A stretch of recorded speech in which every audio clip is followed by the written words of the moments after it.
Hi all, welcome back to my channel. आज अगर bank Nifty हम देखें तो कल जो मार्केट गिरा था, आई मीन कल मतलब फ्राइडे, तो वहां से फिर एक फर्दर गैप डाउन हुआ। और वो और वहां से ये अगर हम देखें तो 15 मिनट्स भी इसने स्पेंड नहीं किया। और यहाँ से वो वापस recover, after the gap down वापस रिकवर कर गया विद एन ईज। तो अगर हम यहाँ देखें तो मार्केट एक्चुअली यहाँ पे पॉज किया। उसके बाद फिर एक ब्रेकआउट दे के मार्केट अप हुआ। सो मैंने यहाँ कहीं खरीदा था, अपना पोजीशन लिया था, call position somewhere around here, और सेल कर दिया समवेयर अराउंड हियर। तो अच्छा खासा profit in the first 1 hour हो गया था। तो 1 आवर में अच्छा खासा प्रॉफिट बन गया। और उसके बाद फिर मैंने जस्ट टिप, अगर डिप होगा तो फिर से वापस मैं री एंटर करूंगा, क्योंकि मैंने डिसाइड किया था। तो वो फिर I gave my self around 15-20 minutes. तो मुझे लगा कि मार्केट शायद, जैसे ये गिर रहा था, तो मुझे लगा शायद मार्केट वापस अराउंड दीज लेवल्स आ जाएगा। तो इसलिए मैंने थोड़ा होल्ड किया कि एक एक बार अराउंड दिस पॉइंट आएगा तो मैं फिर यहाँ पोजीशन लेके I will square it of at this resistance level. अगर हम देखें तो this is the resistance level. तो अगर ओवरऑल पिक्चर देखें तो market actually was in a range bound. Okay. और ये रेंज काफी अच्छा, मतलब थोड़ा वाइडर रेंज है, अराउंड 350 और सो। तो काफी अपॉर्चुनिटीज मिला था मार्केट में थोड़ा बहुत प्रॉफिट्स बनाने का। बट मैं थोड़ा I was waiting for this level which is around low 36,000, around 36,900 और सो मैं वेट कर रहा था। तो उसके बाद then I waited and I thought maybe कि मार्केट फिर शायद यहाँ से ऊपर जाने का प्लान करेगा। सो जैसे ही अपना मन बनाया था, then again it came back. And then I got a sense कि शायद मार्केट इज गोइंग साइडवेज। तो जैसे ही ये साइडवेज का आइडिया आया था, I completely became very watchful कि क्या सच में साइडवेज जा रहा है।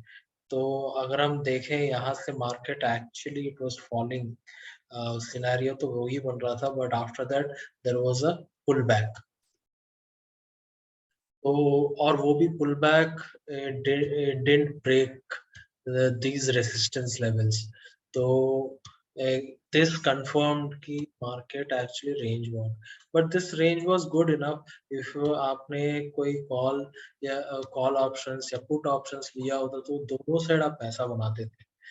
तो उसके मैंने तो कोई पोजीशंस ले नहीं पाया, क्योंकि मैं इस लेवल के लिए वेट कर रहा था, जो level at the end of the trading session आया था। तब तक मैं अपने ओपन पोजीशंस कैंसिल करके आई थॉट ओके, कल वापस मार्केट को ट्रैक करेंगे, क्योंकि मेरा पहले 1 आवर में ही अच्छा खासा प्रॉफिट बन गया था इसीलिए। So overall market, I think this today has rewarded everyone. uh, और अगर हम कल का ओपनिंग देखें तो I will be cautious again कि मार्केट गैप अप पे ओपन होगा, क्योंकि because still it didn't break these resistance levels। तो हो सकता है कि मार्केट एक गैप डाउन ओपन करे और फिर वहां से अगर वहां से शायद मार्केट विल टेक टाइम, और उसके बाद शायद ब्रेकआउट देना शुरू करे। बट और ये रिवर्स वाइस वर्सा भी हो सकता है, मार्केट साइडवेज जाके फिर मार्केट नीचे की तरफ ब्रेकआउट। सो अगर मार्केट इस रेंज के बीच में विच इज 36,000 टू 250 और 30 और 35,900 के बीच में अगर खुला तो I consider it as a flat. और यहाँ से whichever way it breaks out तो उस साइड में पोजीशंस लेना शुरू कर दूंगा। अगर ऊपर की तरफ गया तो कॉल पोजीशन, और अगर नीचे की तरफ गया तो पुट पोजीशंस। तो ये है, अगर मार्केट गैप अप पे ओपन होता है then it's a clear cut कि मार्केट अप ट्रेंड बना रहा है।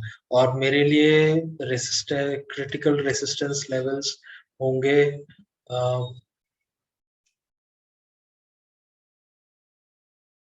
this will be our one of the levels which is 36,500। फिर बाद में ये लेवल हो सकता है which is 37,050। और तो मेरे लिए ये दो लेवल्स मैं अपने लिए डिफाइन कर रहा हूँ। और अगर हम देखें नीचे के लेवल्स, सपोर्ट लेवल्स, तो मेरे लिए 35,500 मेरा एक लेवल होगा। और ये ये भी एक लेवल 35,800 भी मेरा एक दूसरा सपोर्ट लेवल होगा। सो नीचे के ये दो सपोर्ट लेवल्स एंड ऊपर के दो रेजिस्टेंस लेवल्स मेरे लिए चेक पॉइंट्स होंगे। और तो यहाँ से देखते हैं कि मार्केट किस साइड ब्रेकआउट देता है। मेरा तो अभी भी बेट है कि मार्केट अपसाइड पे ब्रेकआउट दे, क्योंकि यूजुअली जब ये मार्केट ऊपर जाता है तो वो एक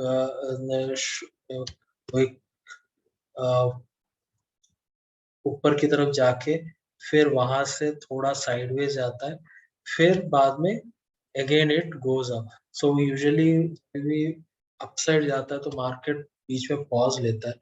और जब भी नीचे की तरफ जाना होता है तो market has a free fall. Okay, so it doesn't spend much time, so it goes much faster. तो यही है, लेट्स सी कल मार्केट कैसा मूवमेंट देता है। Hope you enjoy my video. Thank you, thanks for watching.